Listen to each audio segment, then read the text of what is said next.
श्री कृष्ण ने कहा है कि हर इंसान के द्वारा जन्म मरण के चक्र को जान लेना बेहद आवश्यक है, क्योंकि मनुष्य के जीवन का मात्र एक ही सत्य है और वो है मृत्यु। जिस मनुष्य ने इस दुनिया में जन्म लिया है उसे एक दिन इस संसार को छोड़कर जाना ही है, और यही इस दुनिया का अटल सत्य है। तो चलिए आरंभ करते हैं गीता का दूसरा अध्याय, सांख्य योग। संजय ने कहा, हे धृतराष्ट्र। तब श्री कृष्ण दया से युक्त नेत्रों से आंसू भरे व्याकुलचित अर्जुन से बोले, हे अर्जुन, अनर्थ के सेवन करने योग्य अपयशकारक नरक में गिराने वाला मोह इस समय तुम्हारे मन में कहाँ से आया? तुम कायर मत बनो, शोभा नहीं देता। तुम हृदय की दुर्बलता को त्याग कर युद्ध के निमित्त खड़े हो जाओ। अर्जुन ने कहा, हे मधुसूदन, मैं रण में पूज्य भीष्म और द्रोणाचार्य के ऊपर बाण प्रहार कर कैसे युद्ध करूं? इस श्लोक में महात्मा गुरुजनों को ना मारकर भीख मांगकर भोजन करना उत्तम है, और अर्थ की कामना के लिए तो गुरुजनों को मारकर इनके रक्त से सने भोगों को कैसे भोगूंगा? हम नहीं जानते कि संग्राम में हम दोनों में कौन जीतेगा। यदि हम जीत भी ले तो भी जिनको मारकर हम जीवित रहना नहीं चाहते, वही धृतराष्ट्र के पुत्र हमारे सामने प्रस्तुत हैं। दीनता से मेरी स्वाभाविक वृत्ति नष्ट हो गई है और धर्म के विषय में मेरा चित्त मोहित हो गया है। मैं आपसे पूछता हूँ, जिससे निश्चय करके मेरा भला हो, वह मुझको समझा कर कहिए, क्योंकि मैं आपका शिष्य हूँ और आपकी शरण में हूँ। मुझे शिक्षा दीजिए कि मुझे पृथ्वी का निष्कंटक राज्य मिल जाए और देवताओं को भी आधिपत्य मिल जाए, तो भी ऐसा कोई उपाय नहीं दिखता कि जो मेरी इंद्रियों के सुखाने वाले शोक को दूर करे। हे गोविंद, मैं युद्ध नहीं करूँगा। यह कहकर अर्जुन चुप हो गया। संजय बोला, हे राजन, दोनों सेनाओं के मध्य में खिन्न होकर बैठे अर्जुन से भगवान श्री कृष्ण ने ये वचन कहे, हे अर्जुन, जिनके लिए तू शोक करता है और पंडितों के से वचन तो कहता है, परंतु पंडित लोग न मरों का शोक करते हैं न जीवितों का। ये बात असंभव है कि मैं पहले ना था और तुम भी ना थे और राजा भी ना थे और इसके बाद भी नहीं रहेंगे। जैसे देहधारियों को इस देह की लड़कपन, जवानी, बुढ़ापा ये अवस्था होती है, तैसे ही मृत्यु के बाद दूसरी देह की भी होती है। इसलिए पंडित लोग मोह को प्राप्त नहीं होते हैं। इंद्रियों का शब्दादि विषयों से संयोग जाड़ा, गर्मी आदि सुख दुख के देने वाला है। आने जाने वाले और नाशवान जानकर सहन करो। हे नरश्रेष्ठ, सुख दुख को समान मानने वाले जिस वीर पुरुष को ये ब्रह्मे पदार्थ क्लेश नहीं देते, वह मोक्ष पाने का अधिकारी है। असत वस्तु का तो अस्तित्व ही नहीं है और सत का अभाव नहीं है। इस प्रकार दोनों को ही तत्वज्ञानी पुरुषों ने देखा है। जिससे ये सारा संसार व्याप्त है, उसको अविनाशी जाने, क्योंकि इस नाश रहित आत्मा का विनाश करने में कोई समर्थ नहीं है। इस अविनाशी अचित्य और नित्य जीवात्मा के ये सब शरीर नाशवान हैं। अतएव हे भारत, तुम युद्ध करो। जो पुरुष इस आत्मा को मारने वाला या मरने वाला मानते हैं, वे दोनों ही ज्ञानी नहीं है, क्योंकि ये आत्मा न मारता है न मरता है। आत्मा न कभी जन्मता न मृत्यु को प्राप्त होता है, न कभी जन्मी थी न मरेगी। ये अजन्मा, नित्य, कभी न घटने बढ़ने वाली और सनातन है। नष्ट होने पर भी वे नाश को प्राप्त नहीं होती। जो पुरुष इस आत्मा को नित्य, अविनाशी, निर्विकार और अजन्मा जानता है, वह किसको घात करेगा और किसको मारेगा। जिस प्रकार मनुष्य पुराने वस्त्र को फेंककर नए वस्त्र ग्रहण करता है, उसी प्रकार आत्मा पुरानी देह को छोड़कर नई देह धारण करती है। आत्मा को शस्त्र नहीं काट सकते, अग्नि नहीं जला सकती, जल भिगो नहीं सकते। ना ये जल सकती है, न भीग या गल सकती है और ना ही सूख सकती है। ये अविनाशी, सर्वव्यापी, स्थिर, अचल और सनातन है। ये इंद्रियों से जानी नहीं जा सकती। ये कल्पना से भी परे है और इसमें हेर फेर नहीं हो सकता।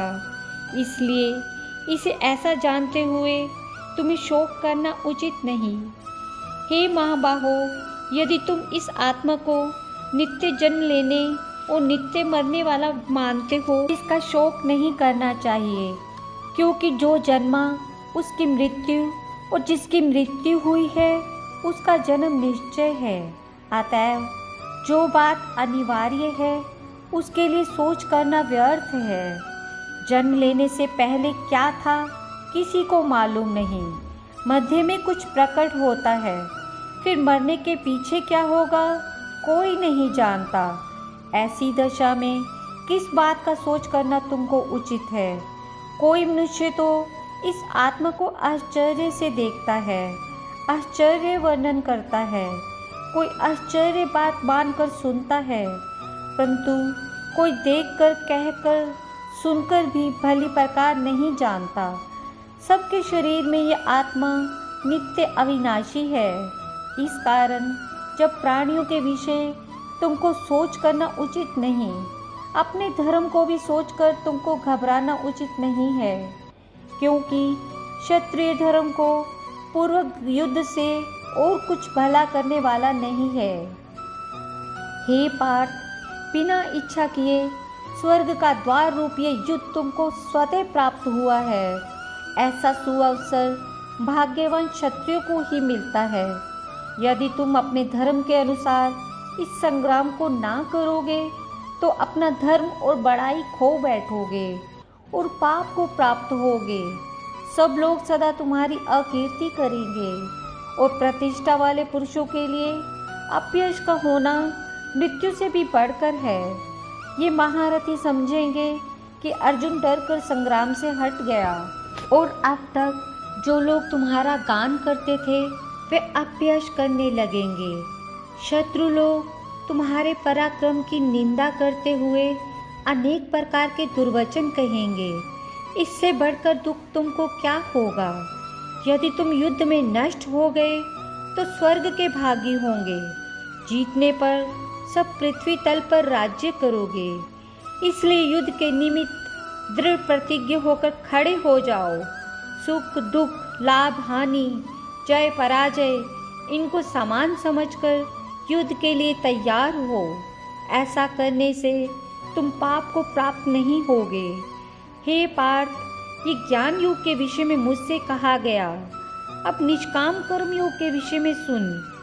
जिस ज्ञान को पाकर कर्म बंधन से तेरी मुक्ति होगी। कर्म योग मार्ग एक बार प्रारंभ किए बिना कर्म का नाश नहीं होता और विघ्न पड़ने पर भी शुभ होता है। और इस कर्म का केवल प्रारंभ ही संसार के भय से छुड़ाकर पूर्ण ब्रह्मा प्राप्त करता है। निश्चय करने वाली बुद्धि इस निष्काम कर्म में एक ही है और कामना वाले पुरुष की बुद्धि एकाग्र नहीं रहती, उनकी शाखा प्रशाखाएं होती हैं। ऐसी दशा में मनुष्य संदेह में रह जाता है। हे अर्जुन, अज्ञानी उस पुष्पिता वाणी को ही स्वर्ग सुख से बढ़कर कुछ नहीं समझते। स्वर्ग सुख को ही जो उत्तम पुरुषार्थ समझते हैं, उनकी कामनाओं से चित्त व्याकुल होने के कारण निश्चयात्मक बुद्धि मोक्ष साधन की उत्पन्न होती। कारण कि उनका चित्त भोगादि में सदैव निमग्न रहता है। जिन पुरुषों का चित्त इस प्रकार मोह में लिप्त है और जिनकी आसक्ति भोग विलास ऐश्वर्य में है, ऐसे पुरुषों के अंतःकरण में निश्चयात्मक बुद्धि नहीं होती है। हे अर्जुन, वेद त्रिगुणात्मक हैं, तुम निष्काम हो जाओ। सुख दुख को सकाम जानकर नित्य योग क्षेत्र आदि स्वार्थों में ना पड़कर धीरजवान और आत्मनिष्ठ हो। जैसे छोटे छोटे अनेक जलाशयों में मनुष्य का कार्य सिद्ध नहीं होता है, बड़े जलाशय से ही वे सब आयोजन अनायास ही सिद्ध हो जाते हैं। उसी तरह संपूर्ण वेदों में कहा हुआ लाभ कर्मों का फल ब्रह्मा में भक्ति रखने वाले मनुष्य को सहज ही में प्राप्त होता है। तुमको केवल कर्म करना चाहिए, फल तुम्हारे अधिकार में नहीं। तुम ना तो फल की अभिलाषा से काम करो और ना ही निकम्मे रहो, बल्कि आशा त्याग कर कार्य की सफलता को समान मानकर तुम योगस्थ होकर कर्म करो। यही कर्म ज्ञान योग है। इस बुद्धि योग सहित कर्म से अन्य कर्म अत्यंत हीन है। इसलिए तुम बुद्धि योग का आश्रय ग्रहण करो। फल की इच्छा रखने वाले निकृष्ट होते हैं। निष्काम कर्म करने वाले पुरुष ईश्वर की कृपा से इस संसार में सुकृत तथा दुष्कृत इन दोनों का ही त्याग कर देता है। इसलिए तुम निष्काम कर्म में प्रवृत्त होवो, जो सब कर्मों में कल्याणकारक है।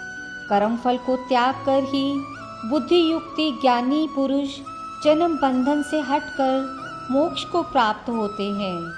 जब तुम्हारी बुद्धि वन के बाहर निकल आएगी, तब तुम्हारा मन आगे सुनने वाली हुई बातों से विरक्त हो जाएगा। अनेक श्रुति स्मृतियों के वचनों को सुनने से तुम्हारी बुद्धि भ्रमित हो गई है। जिस समय वह निश्चल होकर आत्मा में स्थित होगी, तभी तुमको तत्व ज्ञान प्राप्त होगा।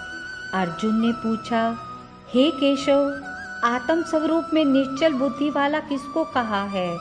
उसके लक्षण क्या हैं और वो कैसे बोलता है, कैसे बैठता है, कैसे चलता है? श्री कृष्ण जी बोले, हे अर्जुन, जो महापुरुष मन की सब कामनाओं को त्याग देता है और अपने आप में ही प्रसन्न रहता है, उसे निश्चल बुद्धि कहते हैं। दुख में जिसके मन को खेद नहीं होता और सुख में जिसको आसक्ति नहीं होती और प्रीति भय क्रोध जिसके जाते रहते हैं, वे महात्मा स्थिर बुद्धि वाला मुनि कहलाता है, जो सर्वत्र स्नेह करता है, जो शुभ पदार्थ प्राप्त होने से हर्ष नहीं करता और अशुभ से अप्रसन्न नहीं होता, उसी को स्थिर बुद्धि वाला जानना चाहिए। और कछुआ जैसे अपने अंगों को सिकोड़ लेता है, उसी तरह जो पुरुष अपनी इंद्रियों को विषयों से हटाता है, उसी की बुद्धि स्थिर जाननी चाहिए।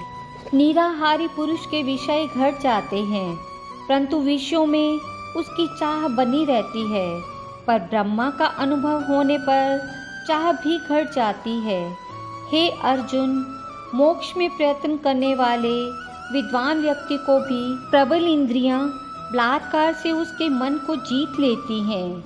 इसलिए सब इंद्रियों को विषयों से रोक मेरे विषय तत्पर हो जाओ। जिसने इंद्रियों को वश में कर लिया है, उसी की बुद्धि निश्चल है। जो पुरुष विषयों के ध्यान में रहता है, उसकी प्रीति हो जाती है। प्रीति होने से कामना होती है। इच्छा के पूर्ण होने से क्रोध की उत्पत्ति होती है। क्रोध से अविवेक होता है। अविवेक से स्मरण शक्ति नाश हो जाती है। स्मरण शक्ति के नाश होने से बुद्धि क्षय होती है। जिसकी बुद्धि का नाश हुआ, वह विनाश को प्राप्त होता है। जो पुरुष राग द्वेष से रहित हो, इंद्रियों से विषय सुख का अनुभव करता है और अपने मन को वश में रखता है, वह शांति को प्राप्त होता है। शांति मिलने पर जब दुखों का नाश हो जाता है, प्रसन्न चित्त वाले की बुद्धि तुरंत निश्चल हो जाती है। जो पुरुष योग्य युक्त नहीं है, उसकी निश्चल बुद्धि उत्पन्न नहीं होती। ईश्वर में भावना नहीं होती। भावना के ना होने से शांति प्राप्त नहीं होती। अशांत को सुख कहाँ से मिलेगा? जैसे वायु नाव को जल में खींच ले जाती है, इसी प्रकार इंद्रियां उस पुरुष की बुद्धि का कर देती हैं, जिसका मन विषय शक्ति के इंद्रियों के पीछे लग जाता है। इस कारण हे माँ बाहो, जिसका इंद्रियों विषयों से सर्वथा रोक ली गई हैं, उसकी बुद्धि स्थिर है। जो सब प्राणियों की रात है उसमें संयमी जागते रहते हैं, और प्राणी मात्र जिस समय जागते हैं मुनिजनों की वह रात्रि है। जल से भरे पूर्ण समुद्र में और नदियों का जल भरने पर भी वह अपनी मर्यादा पर रहता है। उसी प्रकार जिस पुरुष में इच्छा के न रहने पर भी सब विषय भोग प्रवेश करते हैं, उसी को शांति मिलती है। भोगों की इच्छा करने वाले को शांति नहीं मिलती। जो सब कामनाओं को छोड़कर तथा इच्छा रहित विचारता है और ममता अहंकार जिसमें नहीं है, वह शांति को प्राप्त होता है। हे पार्थ, ब्रह्मा स्थिति यही है। ऐसी स्थिति मिल जाने पर प्राणी फिर मोह में नहीं फंसता और अंत समय में निर्माण ब्रह्मा को प्राप्त होता है। राधे राधे। द्वितीय अध्याय की समाप्ति।